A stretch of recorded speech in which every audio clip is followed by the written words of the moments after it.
So, what do you think really powers global finance? You probably picture algorithms, screens full of data, pure information, right? Well, the real story is a whole lot more physical, and believe it or not, it's happening at the bottom of the ocean. Okay, so you're looking at the world of digital trading. It's fast, it's high stakes, it's all charts and data. It seems totally abstract, almost like it's not real. But what we're going to explore is just how intensely physical this all is. To even play in this world, you've got to speak its language. And that language is built on these really complex strategies that are all about trying to predict the future, using signals based on patterns, momentum, and yeah, even human psychology. So, traders have this whole toolkit, and one of the big ones is momentum indicators. They're not just looking at where the price is, they're looking at how fast it's moving. The whole point is to try and catch a trend right as it's taking off, and to do that, you have to be the first one in the door. And check this out. It can be something as simple as a visual pattern, like this trend line break.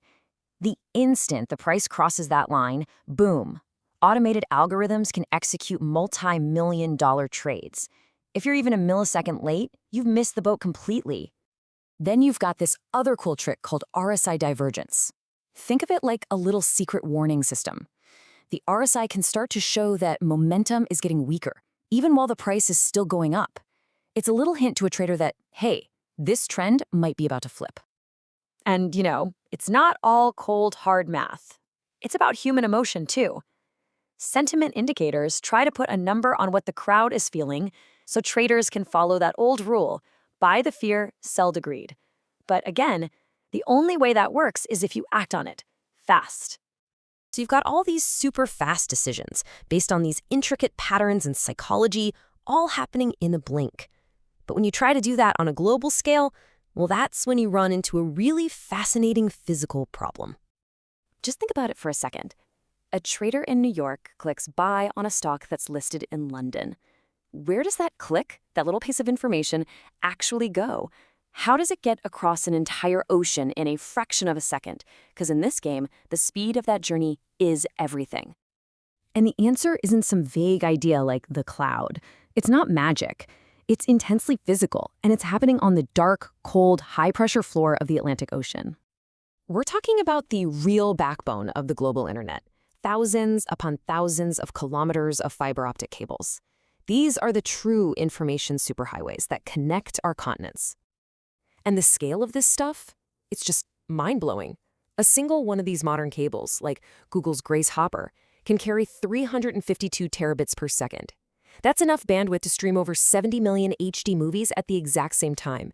And it's all just pulses of light shooting through tiny strands of glass. And take a look at who's building these things. These are just a few of the private data highways connecting the world's biggest financial centers. You see names like Meta, Microsoft, Google. These aren't public utilities. They're private assets built for a purpose.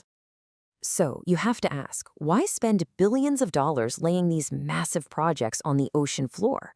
For the financial markets, the answer is incredibly simple, and it all boils down to one thing: an advantage measured in milliseconds. For a high-frequency trading firm, getting your data just a single millisecond faster than your competition, that isn't a small edge. That is the entire game. That tiny slice of time is literally the difference between making millions of dollars and losing them. And if you need proof, look no further. This is the smoking gun right here. The EXA Express cable wasn't just built for all of us to stream movies. It was, and I'm quoting here, specifically designed for the financial community. Its entire purpose was to create the absolute fastest path, the lowest latency between New York and London. We're talking 58.55 milliseconds for a round trip. Okay, so let's actually trace the physical journey of one of these trades. Let's see how these two worlds, the abstract digital signals and this very real, very solid physical infrastructure, are totally, completely intertwined. So here's the whole trip. It starts with a click in a data center somewhere near New York. That signal is converted into a pulse of light. It shoots into a cable, travels over 4,600 kilometers across the ocean floor, pops out at a station in the UK, and the trade is executed in London. And that entire journey takes less time than it does for you to blink your eye. So the next time you see one of these charts, all these abstract candlesticks and graphs floating on a screen, I want you to remember what's really making it all possible. Here's the big takeaway. The most complex financial strategies, the fastest algorithms on Earth, they all depend completely on the physical speed of light traveling through tiny glass threads buried deep under the ocean. This digital world isn't weightless at all. It's literally anchored to the planet. And that leaves us with a huge and kind of critical question. As our entire global economy gets more and more dependent on these split-second connections, the control over this physical infrastructure, well, it becomes everything. So who really holds the keys to these highways of light?